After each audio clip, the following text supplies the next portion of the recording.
मुंबई महापालिकेच्या 115 वॉर्डच्या आमच्या भारतीय जनता पक्ष शिवसेना RPIच्या उमेदवार सौ स्मिता परबताईंच्या प्रचाराच्या निमित्ताने इथे उपस्थित असलेले या भागाचे लोकप्रिय असे आमदार विधिमंडळाचे माझे सहकारी सन्मान्य अशोक पाटील साहेब, माजी आमदार सन्मान्य श्याम सावंत साहेब, मध्य प्रदेशवरून आलेले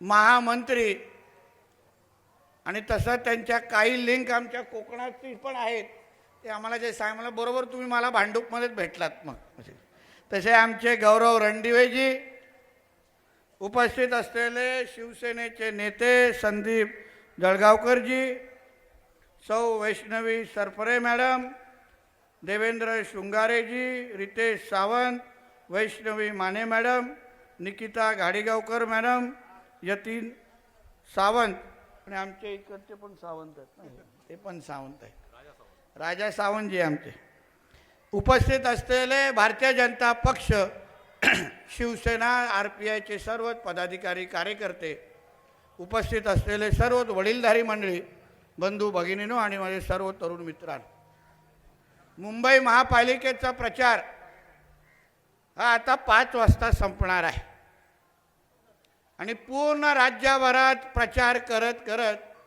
शेवटी आमच्या मिनी कोकणामध्ये येऊन मी थांबलेलो आहे. म्हणजे कुठेही गेलो तर आमचा जीव आमच्या कोकणातच अडकलो आहे असंच झालेलं आहे. आणि ह्या निमित्ताने आमच्या 115च्या उमेदवार सौ स्मिता परब मॅडमच्या प्रचाराच्या निमित्ताने आलेलो आहे. बांधवांनो, ही जी निवडणूक आहे ही कोकण म्हणून, कोकणातली जनता म्हणून, मराठी म्हणून आणि हिंदू म्हणून ही आपल्या सगळ्यांसाठी अतिशय महत्त्वाची आहे. मी सिंधुदुर्ग जिल्ह्याचा पालकमंत्री आहे आणि सिंधुदुर्ग जिल्ह्याचे असंख्य ओळखणारे चेहरे इथे दिसत आहेत. काही गॉगल लावून पण उभे आहेत. गावात गॉगल घालत नाहीत, मुंबईत गावात घालतात. आणि म्हणून अशोक पाटील साहेब, मला नेहमी वाटतं आम्ही भांडूप हे कोकण, मिनी कोकण म्हणून उल्लेख करतो. भांडूपमध्ये आले तर आपले गाववाले असंख्य भेटतात, मिठी मारतात, हसतात. पण अशोक पाटील साहेब आपल्याला सांगेन, आमच्या कोकण आणि भांडूपमध्ये जमीन आसमानचा फरक आहे. आमच्या सिंधुदुर्गामध्ये गेल्यानंतर जे जे इथे रहिवासी राहतात त्यांना कोणाचीही तुम्ही सिंधुदुर्गातली जाऊन जरा घरं बघा, काय हो का की घर आपल्यातलं असलं घर असतं का? कसे ताटात राहतो की नाही आपण, मोकळं आपले एकदम छानपैकी घर, बाहेरचे रस्ता काय, हिरवगार काय, निसर्गरम्य आमचं कोकण. आणि मग इथे आल्यानंतर आमच्या कोकणातले लोक ज्या परिस्थितीमध्ये आमच्या भांडूपमध्ये राहतात, ती परिस्थिती अशोक पाटील साहेब आपण ह्या 4 वर्षाच्या 5 वर्षाच्या महायुतीच्या सरकारच्या निमित्ताने आपण बदलून दाखवायची आहे. ही शपथ ह्या निमित्ताने, निवडणुकीच्या निमित्ताने घ्यायची आहे. मुंबई महापालिकेची निवडणुकीची सुरुवात असून दे, आपण सगळेचे सगळेजण कोकणातले सुपुत्र म्हणून निवडून येतो. सिंधुदुर्गाचा विकास, हे बरा गप्प बस जरा, सिंधुदुर्गाचा विकास, कोकणाचा विकास आपण ज्या उद्दिष्टाने करतो, ज्या जिद्दीने करतो, विकास म्हटलं तर आपण कशातही तडजोड करत नाही. आमच्या इकडले रस्ते असो, पाणी असो, विजेचा विषय असो, काही म्हटलं तर आमच्या कोकणातली सिंधुदुर्ग रत्नागिरी जनता आमच्याकडून करून घेते, मागे पुढे बघत नाही. पण इकडच्या ज्या आमच्या मुंबईतला राहणारा जो कोकणचा माणूस, त्याची परिस्थिती बदलणं हे अत्यंत गरजेचं आहे. मला वसई विरारच्या निवडणुकीसाठी पण पाठवलं होतं. पाटील साहेब आपल्याला सांगेन, मला भांडूपमध्ये काही वर्ष राहणारे, लालबाग शिवडीमध्ये काही वर्षापासून राहणारे असंख्य लोक आता मला वसई विरारला त्या दिवशी भेटले. मला अरे बाबा तू इथे कसा, तुझं लालबागमध्ये राहता ना तुम्ही? नाही साहेब, आता काय मुंबई परवडत नाही, आता मी वसई विरारला राहायला गेलो. ही परिस्थिती आपल्यावर का आली हा या निमित्ताने विचार करण्यासारखा विचार आहे. शिवसेना नावाचा पक्ष हिंदू हृदय सम्राट बाळासाहेब ठाकरे साहेबांनी का निर्माण केला? मराठी आणि हिंदू समाजाचा आवाज म्हणून शिवसेना नावाची एक संघटना पक्ष सुरू केला आणि त्यामुळे असंख्य मराठी माणसाचे प्रश्न आणि हिंदू समाजाचे प्रश्न सुटायला सुरुवात झाली.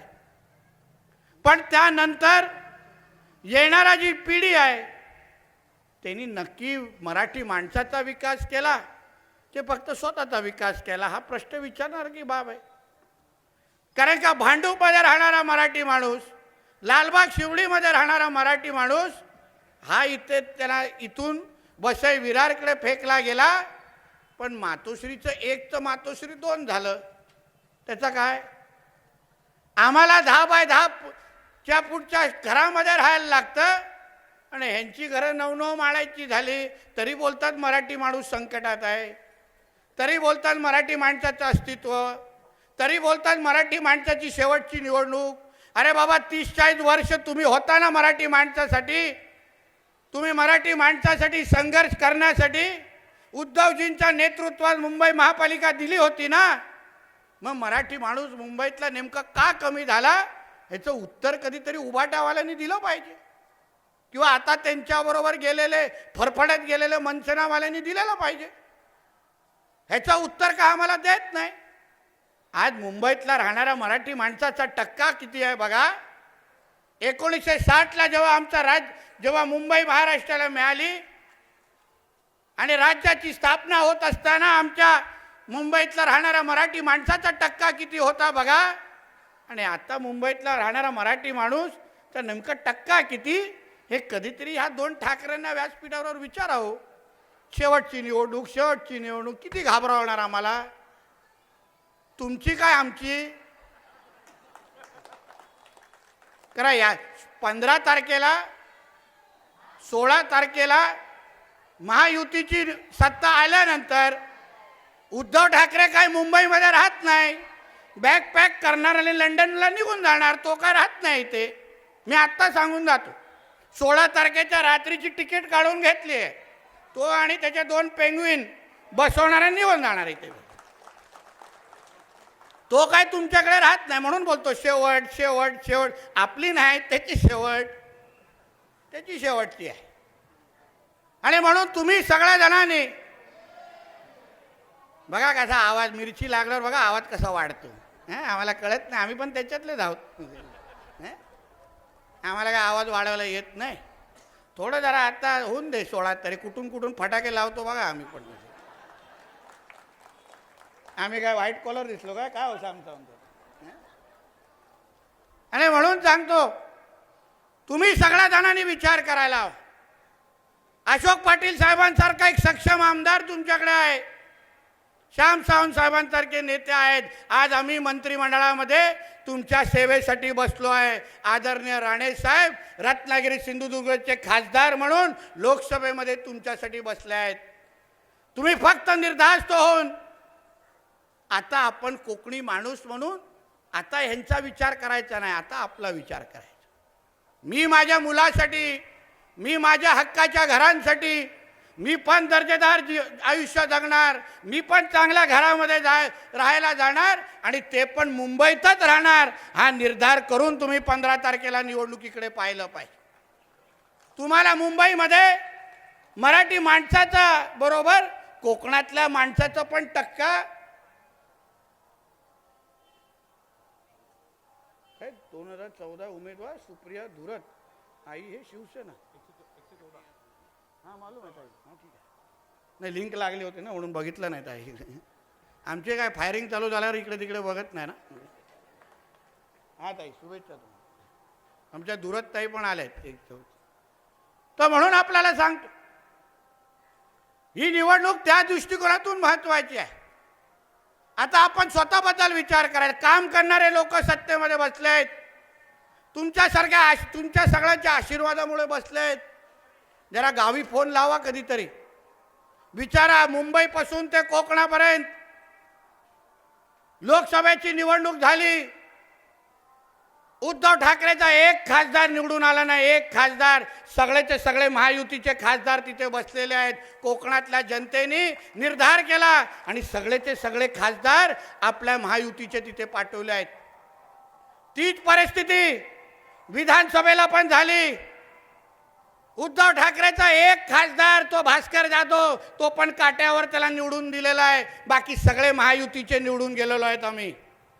म्हणजे कोकणातले जनतेने, तुम्ही ज्या ज्या गावातून येता, ज्या ज्या मूळ जिल्ह्यातून येता, त्या गावातल्या लोकांनी महायुतीला निवडलंय हे तुम्ही सगळ्या जणांनी लक्षात ठेवलं पाहिजे. म्हणजे आपण ज्यांच्याकडे गावी जातो त्या सगळ्या जणांनी, आपल्या नातेवाईकांनी, आई वडिलांनी, आपल्या गावातल्या सगळ्या नात्यागोत्याच्या लोकांनी अगर तिथे महायुती निवडली असेल तर आपल्याला ह्या 115 वॉर्डमध्ये इथे महायुतीच्याच विचाराचे उमेदवार निवडून आणायचे, हा निर्धार तुम्ही पण केला पाहिजे. नाहीतर जो विकास आज आम्ही कोकणामध्ये करतोय, जो विकास आम्ही सिंधुदुर्ग रत्नागिरीमध्ये करतोय, तो तुम्हाला तुमच्या भांडूपमध्ये बघायचा असेल तर महायुतीच्या शिवाय दुसरा पर्याय नाही. हा निर्धार करून तुम्ही 15 तारखेकडे निघालं पाहिजे. 15 तारखेकडे निघालं पाहिजे. आणि म्हणून या निमित्ताने सांगेन, तुम्ही सगळेजण एकत्र मिळून येऊन, आणि मुंबईमध्ये राहणारा कोकणातला माणूस हा जोपर्यंत जिद्दीने उतरत नाही की आता बस झालं, हे ठाकरे लोकांची मुलं आम्ही खूप सांभाळली, आता मी माझ्या घरातला मुलगा सांभाळणार आणि मी माझ्या विचाराचा नगरसेवक निवडून देणार आणि माझ्या विचाराचा महापौर तिथे बसवणार, हे ठरून तुम्ही लोकांनी सगळं बाहेर निघालं पाहिजे. ठरून बाहेर निघालं पाहिजे. बांधवांनो, ह्या दृष्टिकोनातून ही निवडणूक महत्त्वाची आहे. विकास तर या भागाचा होणारच.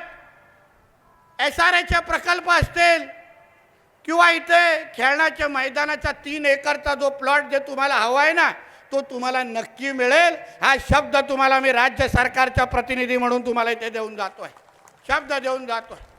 महापालिकेमध्ये ब्रिमस्टोन प्रोजेक्ट अंतर्गत तुमचा जो काय प्रकल्प सुरू आहे, तुम्हाला भीती टाकणारे लोक असतील, इकडे तिकडे घेऊन जाऊ. तुमच्या घरातला भाऊ, मित्र आणि मुलगा म्हणून तुम्हाला शब्द देतो की तुम्हाला भांडूपमध्येच तुम्हाला सगळ्या काय गोष्टी देऊ. हा शब्द तुम्हाला आम्ही देऊन इथे जातोय.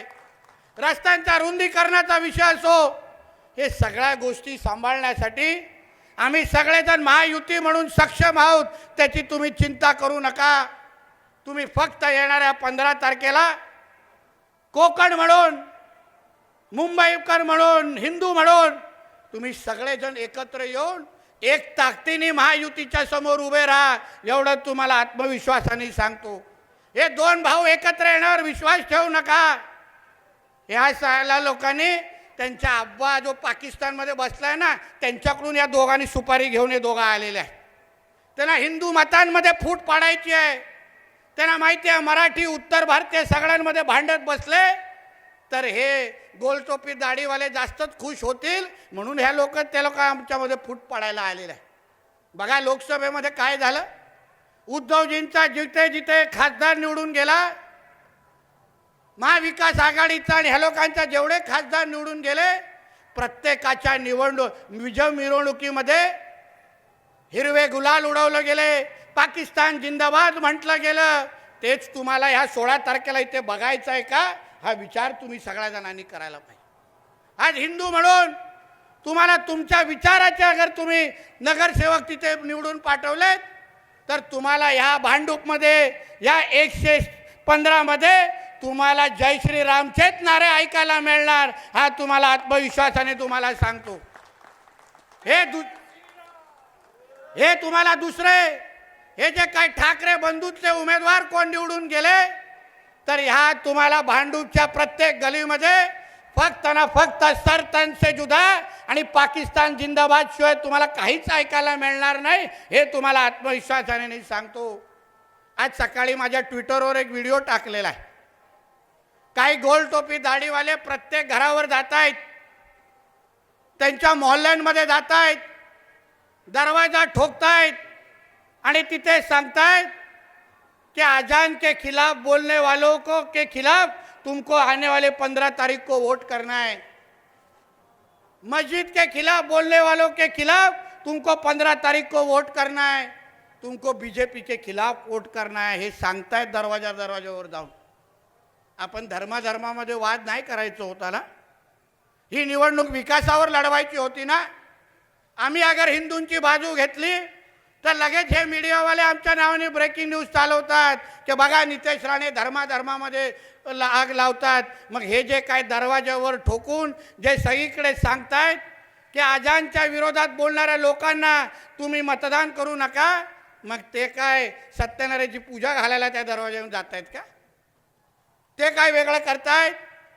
म्हणून हिंदू म्हणून अगर आम्ही आमची बाजू घ्यायची नाही, आम्ही हिंदू समाजाचा विषय लावून धरायचे नाही, तर मग हे काय ह्यांची उद्या सत्ता अगर मुंबई महापालिकेमध्ये आली, त्या मुंबई महापालिकेच्या खुर्चीवर आयलो मोहम्मदवाला कोण बसला तर तुम्ही तुमच्या घरातल्या पण पूजा करू शकणार नाही. ही परिस्थिती तुमच्या मुंबईमध्ये निर्माण होईल.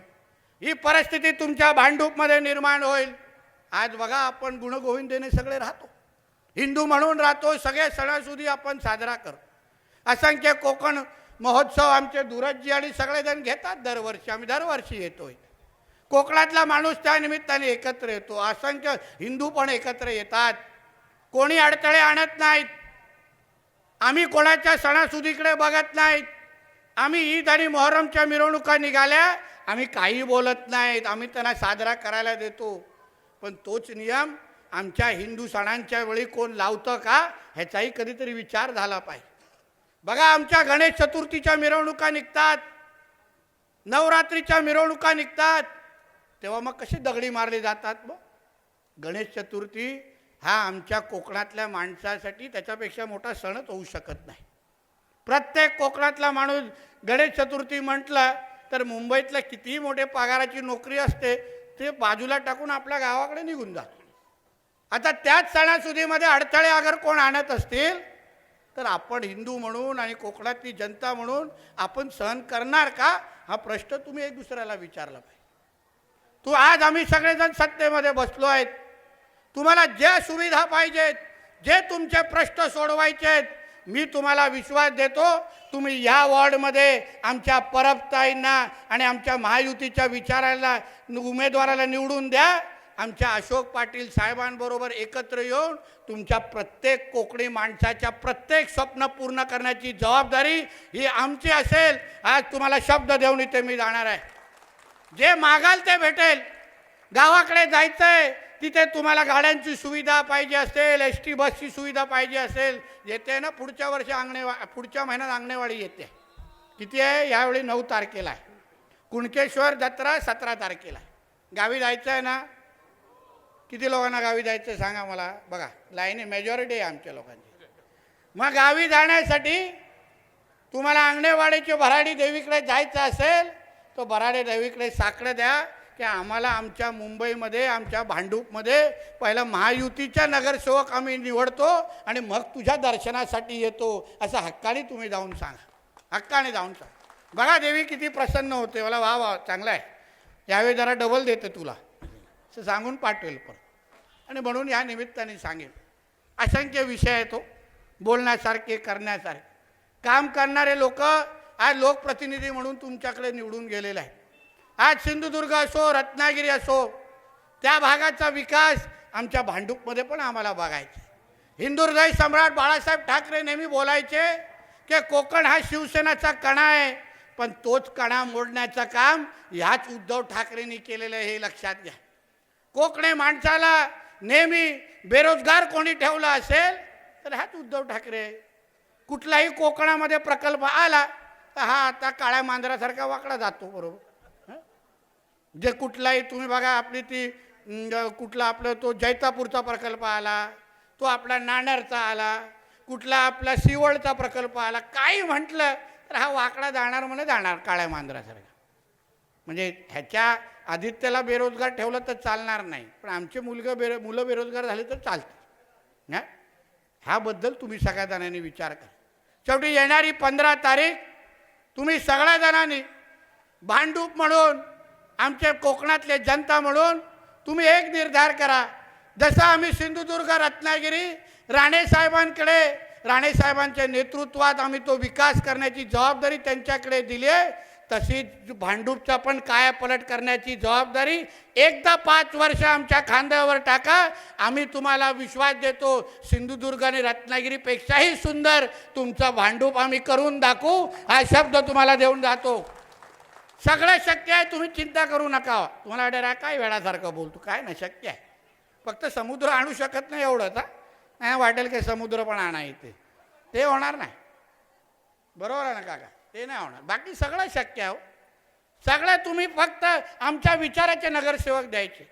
बघा अशोक पाटील साहेब सरकारचे प्रतिनिधी आहेत की नाही, त्याने तुम्ही जे निवेदन देतात लगेच. आता त्या दिवशी त्यांचं हरणे बंदरमध्ये काम होतं, माझ्याकडे आले, आम्ही बैठक घेतली, लगेच मच्छीमारांचा प्रश्न सोडवला. दुसरं काय विकास कामं असतात, आम्ही एक दुसऱ्याच्या संपर्कात असतो.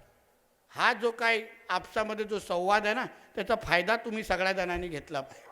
तुम्ही लोकांनी विचार करा की आता ही 15 तारीख आहे ना, आयुष्यामध्ये 5 वर्षामध्ये एकदाच येणार, परत येणार नाही. नाही तर तुम्हाला वाटेल 15 तारखेला जरा चुकले, जरा आठवड्याच्या नंतर परत एकदा EVM मागून द्या ना, असं होणार नाही. फक्त 5 वर्षानंतर संधी भेटेल. म्हणून तुम्ही ठरवून आता बोला बस झाला, आम्हाला आमचा भांडूपचा विकास करायचा. आता मिनी कोकण म्हणून कोकण जसं आमचं सुंदर आहे ना, तेवढंच सुंदर आम्हाला भांडूप बनवून दाखवायचं आहे. आणि म्हणून आम्हाला महायुतीच्या बाजूला उभं राहायचं आहे. हा निर्धार करून तुम्हाला येणाऱ्या 15 तारखेला बाहेर निघायचं. आणि म्हणून आपल्या सगळ्या जणांना मी विनंती करेन, 5 वर्ष आपल्या सगळ्यांसाठी फार महत्त्वाची आहे. कोकण म्हणून, हिंदू म्हणून तुम्ही एकदा फक्त निर्धार करा, एकदा फक्त आमच्या खांद्यावर जबाबदारी द्या. आज सिंधुदुर्ग म्हणून मी पालकमंत्री आहे त्या भागात. विचारा आपल्या गावच्या लोकांना, काही कमी करून देत नाही, पाहिजे तेवढी निधी आणून देतोय. आपण कोकण म्हणून आपण ताट लोक असतो, आपण कधी वाकत नाही.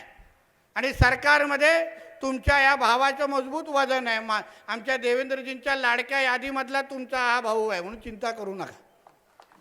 कोकणासाठी, सिंधुदुर्गासाठी आणू शकतो, तर तुमच्या भांडूपसाठी पण भरभरून देऊ शकतो. हा शब्द तुम्हाला मी देतो आहे. इथे फक्त तुमचा आशीर्वाद मिळाला पाहिजे.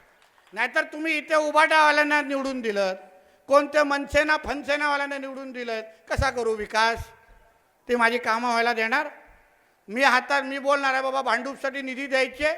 आमच्या अशोक पाटील बोलतील की बाबा चला या वॉर्ड क्रमांक 115च्या विकास करायचा, मला निवेदन द्या. आडवेच येणार, देणारच नाही. आणि म्हणून आमच्या विचाराचे, भारतीय जनता पक्ष आणि शिवसेनाच्या विचाराचे तुम्ही लोकप्रतिनिधी दिलेत, तर आमच्यासाठी तो सोयीस्कर होईल. पंतप्रधान मोदी साहेब आहेत, मुख्यमंत्री आमचे देवेंद्रजी आहेत, आमदार अशोक पाटीलजी आहेत, आणि नितेश राणे मंत्रिमंडळात आहे, राणेसाहेब खासदार आहेत. हे सगळी समीकरण अगर तुमच्या बाजूने असेल तर तुम्हाला कसलीही चिंता करायची गरज नाही, कसलीही चिंता करायची गरज. तुम्हाला फक्त 15 तारखेला एकदा काय जय कोकण म्हणा आणि कमळच्या समोर बटन दाबणार की नाही? आता बघा प्रचाराला आलो आहे, एवढं कॉलर टाईट करायला लागेल 15 तारखेला. नाहीतर हे लोक बोलतील की साहेब प्रचार येऊन पण अगर सीट कमी जास्त झाली ना, मग भराडी देवीला स्वागतासाठी उभं नाही राहणार. आणि म्हणून ह्या निमित्ताने सांगेन की आपण सगळेजण एक ताकदीने, मुंबई आपली आहे. हे मुंबईकडे हे जे काय हिरवे साप वळवळत आहेत ना, त्यांना एकदाच काय ठेचण्याची तारीख 15 तारीख आहे. म्हणून आपण काय कुठल्या राष्ट्रभक्त मुसलमानांच्या विरोधात नाही. फक्त हे जे काय जिहादी जे वळवळतात ना, जे अजानच्या नावाने मतदान मागतात, मस्जिदीच्या नावाने मतदान मागतात, त्यांच्या विरोधात आम्ही निश्चित पद्धतीने आहे. आणि म्हणून या सगळ्या गोष्टी तुम्हाला सांगायला आलेलो आहे. तुम्ही फक्त तुम्ही परबताई आहेत आणि आमच्या धुरतताई ताई आहेत, या दोघींच्या डोक्यावर तुम्ही फक्त आशीर्वाद द्या. ह्यांना मतदान, हे म्हणजे आदरणीय नरेंद्र मोदी साहेबांना मतदान, ह्या दोघींना मतदान म्हणजे आदरणीय देवेंद्र फडणवीस साहेबांना मतदान. हे विचार करून तुम्ही मतदान कमळच्या आणि धनुष्यबाणाच्या समोर मतदान द्यावं. या दोन्ही नगरसेविका बनणार नाहीत. मी आणि अशोक पाटील साहेब तुमच्यासाठी नगरसेवक म्हणून काम करू, हाही शब्द तुम्हाला या निमित्ताने देतो. आता बघा एवढे तुम्हाला ऑफर भांडूपच्या मार्केटमध्ये पण भेटणार नाही. नगर के सेवक के साथ मंत्री फ्री, उसके साथ बोनस में आमदार.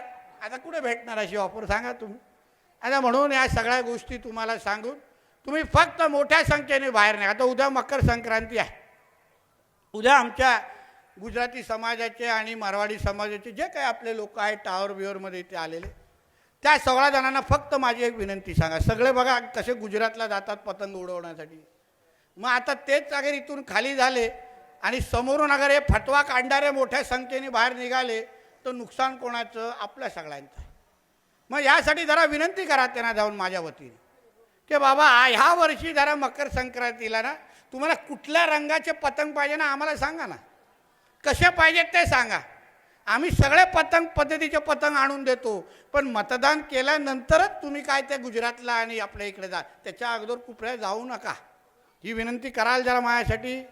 नाही तर उद्या ते 10-15%, 20% आपल्या हक्काचे लोक अगर गुजरातकडे गेले तर हे काय गोल टोपी दाढीवाले आपल्याला सोडणार नाही. मग तर एक समजून घ्या, या वर्षी एवढं आव्हान तरी करू शकतो, पुढच्या वर्षी मकर संक्रांती साजरा करण्यासाठी ना घर राहणार, ना गच्ची राहणार, ना पतंग राहणार. सगळं तर सगळं हिरवगार होऊन जाणार, समजून घ्या. आणि म्हणून हे सगळे गोष्टी आपल्यासाठी महत्त्वाच्या आहेत बांधवांनो.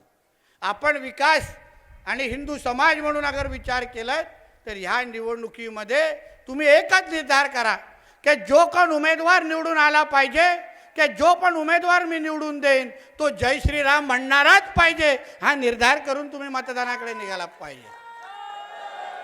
आपला महापौर, आपला मुंबईचा महापौर हा आय लव्ह महादेववालाच पाहिजे, आय लव्ह मोहम्मद चालणार नाही, हा निर्धार करून तुम्ही बाहेर निघाला पाहिजे.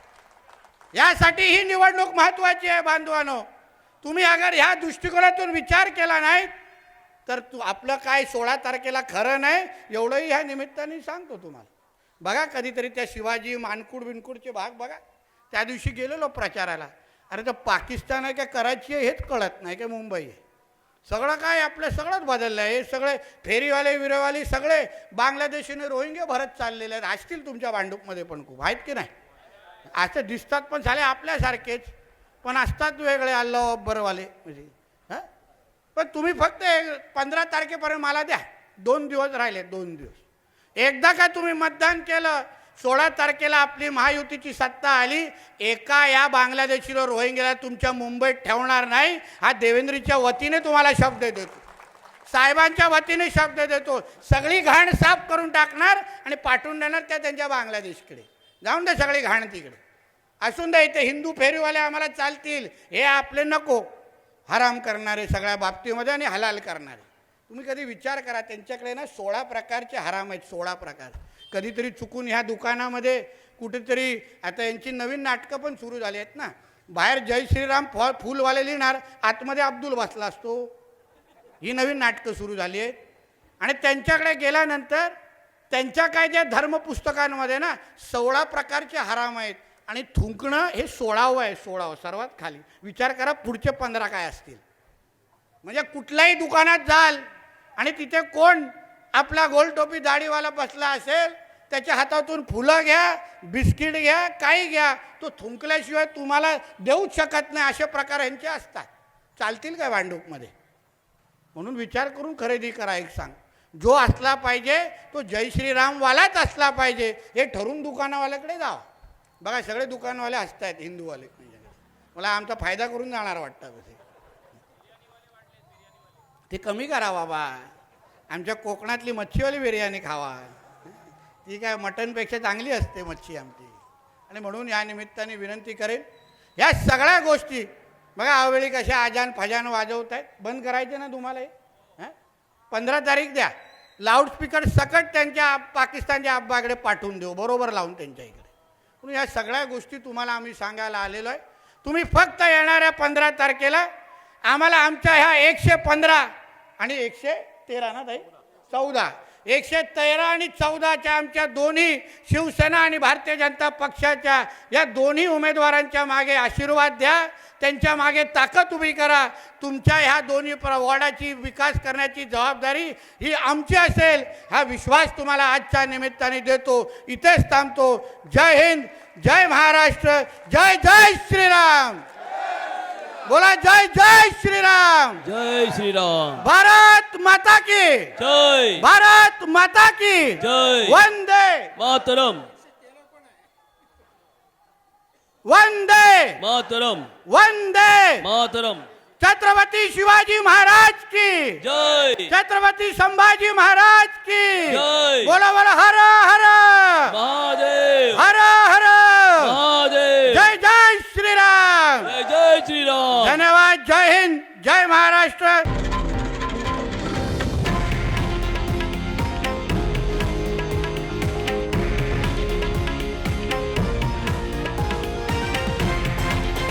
हे आहे देशातील नंबर 1 न्यूज नेटवर्क आणि आपण पाहत आहात TV9 मराठी, एकमेव.